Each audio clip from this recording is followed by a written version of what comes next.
Several hundred homeless people stayed dry during last night's rain, all thanks to those 3 large tents that were put up last year. But how long before those tents come down?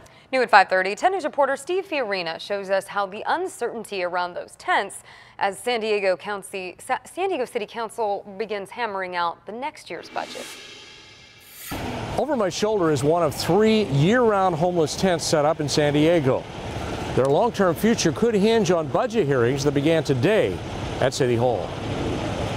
Several hundred of our homeless have beds, showers, warmth, a refrigerator for their medicine, and security for a while. The one on Sports Arena Boulevard helps veterans. Another near Father Joe's Village downtown is open to women and children. The Alpha Project tent a few blocks over welcomes men, women, and dogs.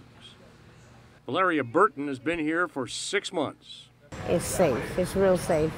Shelter from the storm. I would be on the streets, sleeping in a tent, my tent, or just on the concrete with my blanket and cardboard.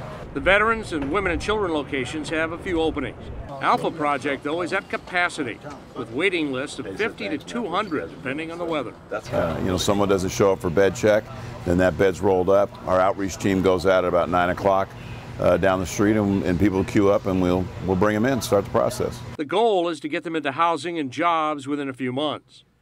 Paying for this is part of the budget debate for fiscal 19 underway at San Diego Council chambers.